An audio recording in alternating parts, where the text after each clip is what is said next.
guest. Interesting guy, certainly not, openly hostile to Trump.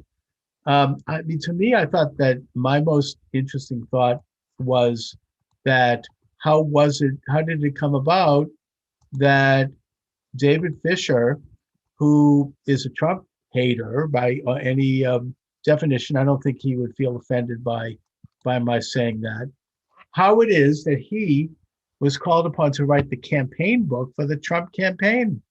I don't know. I mean, it seems a little strange to me, but so be it. Anyway, I'm going to just do a little bit of open lines here before I wrap it up. I apologize for the interruption there, in that I didn't know how to say goodbye to my guest and at the same time continue with phone calls. So I had to shut the whole system down and then come back. So here I am. Thank you very much. You're welcome to join the conversation. 617-396-4958. 617-396-4958. If you'd like to hear the interview with David Fisher, you can check it out on YouTube, LinkedIn, Facebook, Twitter, DLive, Twitch, VK, Picardo, Dailymotion, and Trovo. I don't think I'm going to be able to put this one up on the Podomatic and iTunes, unfortunately, because I didn't record it. Oh man, it says I have to kind of be very careful and very systematic here. But either way, I probably can now, if I really want to go that route, I could probably figure out how to download the file from Facebook and then put that up on Podomatic. So it does go onto iTunes. And by the way, I'm trying to do a little promotion because, this is a self-sponsored program of the program on iTunes. You can listen to the entire program on iTunes through your Apple podcast app. I'm listening to several programs on my podcast app every day, particularly Steve Bannon's War Room Pandemic, which is a must go to. I don't miss a day without at least listening to some of that. It's excellent. There are several others that I think are good. I listen to Giuliani. John Solomon is good. A couple of others, if you kind of rummage around. And my program is there, Charles Moscowitz Live. I listened to it yesterday and it sounded fine. So check it out. It's on Apple iTunes. So you're welcome to join the program, 617-396-4958. What is on your mind this afternoon? What's happening in the news? As I said, I just interviewed David Fisher. He's a ghostwriter who worked with President Trump when he was a candidate and met with him and did a book, had some very unpleasant, frankly, and nasty things to say about Trump. And at the same time, he did put that into an honest context in that he's liberal and that he didn't like what he thinks Trump stands for. Maybe I could have delved a little further into that. I don't know. But there it is. You're welcome to check it out. The only other thing I wanted to kind of touch on today is the fact that it just generally appears to me that there are major changes emerging around the world right now. And they are changes that I think are reflected in the MAGA movement, the deplorables movement, the Trump movement, that I and many of my listeners embrace and believe in. And by the way, I deeply resent his comments about loyalty to Trump. That's not what it is. That's not what it's about. I'm not loyal to Trump. Neither is anyone else who follows Trump. I'm loyal to the principles that Trump so brilliantly articulated.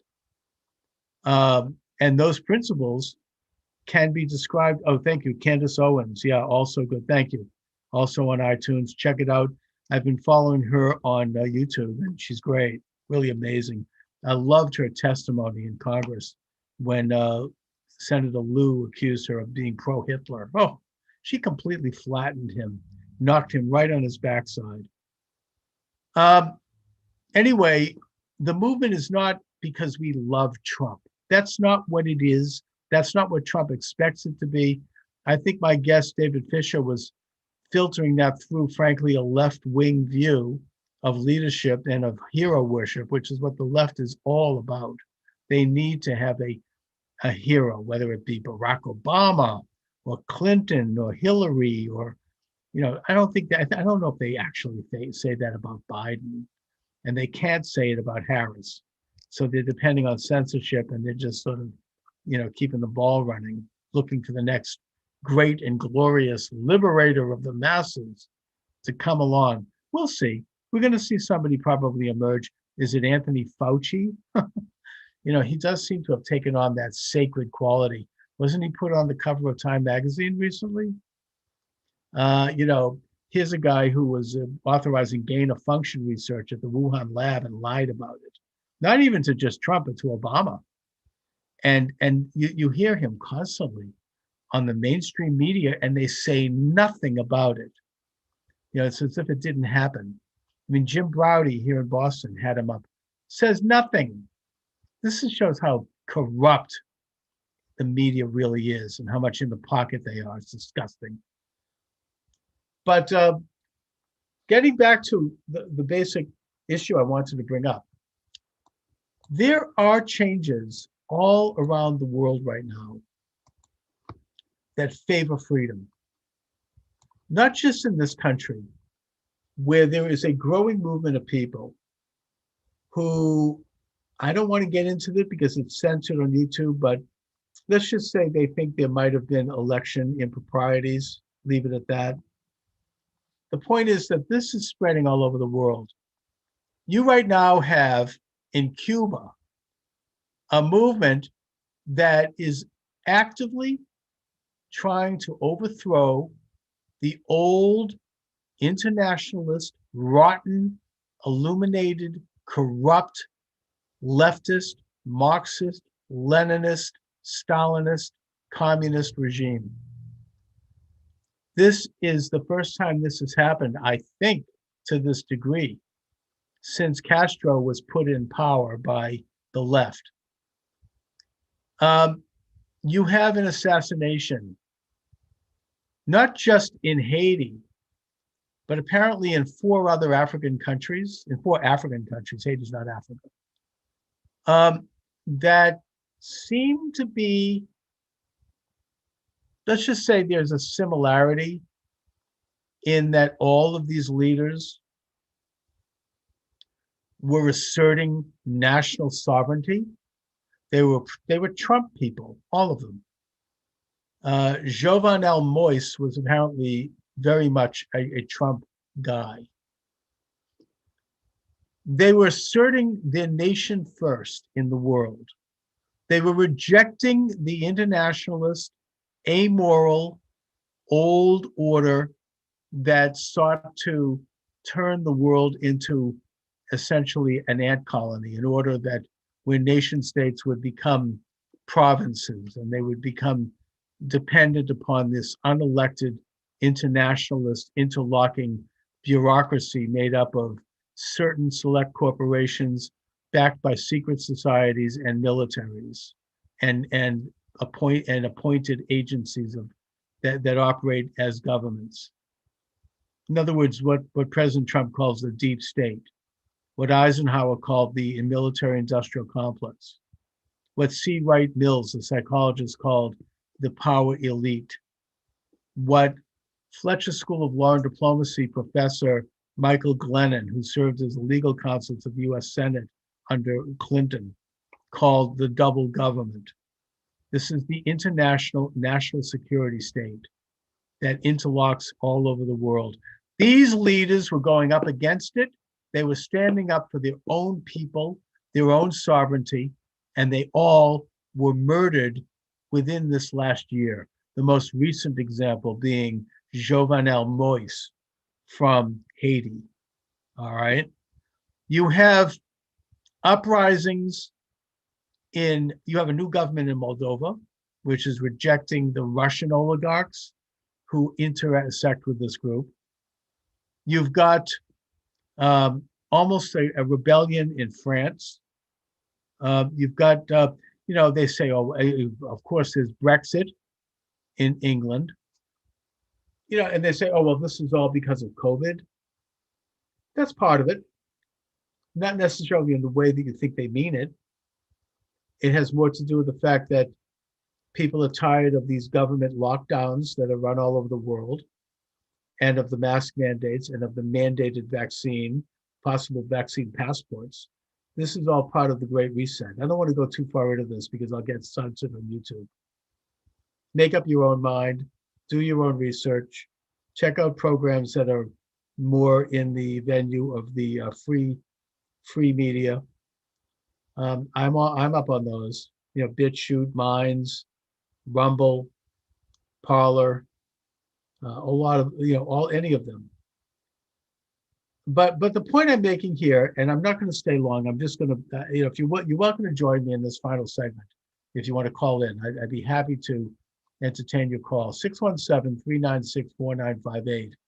617-396-4958. The point I'm making is that all of these movements in Hong Kong, right? All of these movements, all of them are part of this rejection of socialism, this rejection of big government, centralized, utopian, goose-stepping, distribution of power into the hands of a patriarchal elite.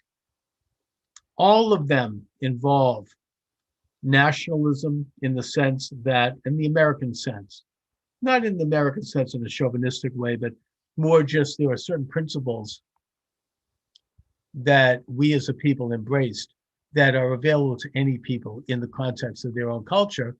And those principles are to give a limited grant to a government that operates under God and that is there simply to protect the rights and the sovereignty of the God-fearing citizen.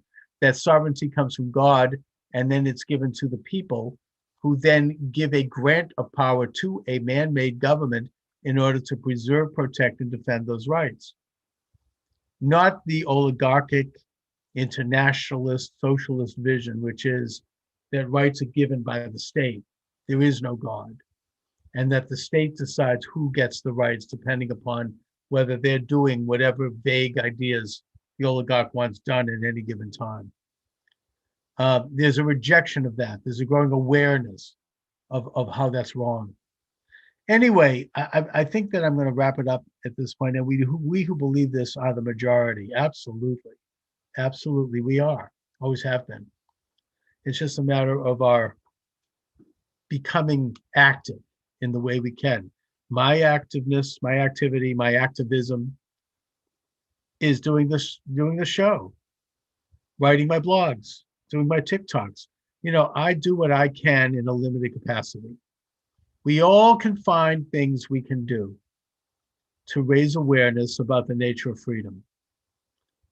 Let's keep our eye on the ball, Let's watch news breaking out of states that are still trying to engage in voter integrity. I want to be careful here. I don't want to get banned. All right. So anyway, thanks for joining me, everyone. Again, my program is self-sponsored by my own books, which are available at Amazon Books. This is my latest book. I'm going to hold it up. It's called The Satanic Conspiracy, The Spectre Haunting Mankind. There it is my name. Let me hold it up for TikTok. Check it out. My books are all still available at Amazon Books. Just go to Amazon Books, put my name in the server, Charles Moscowitz, or the name The Satanic Conspiracy. And you'll see that I've written probably about 20 books now. So check them out. Apparently they're doing fairly well at this point. So I'm self-sponsored in all of my programs. My sponsor is me, my books. Anyway, again, I want to thank you for joining me. I shall return tomorrow at 12 noon, the usual time. I think David is my guest tomorrow, so we'll hear from him. And God bless you all. God bless this great country of ours. Let's keep it safe. Let's keep it strong. And let's do it through knowledge and through, as Steve Bannon says, through agency. Thank you very much.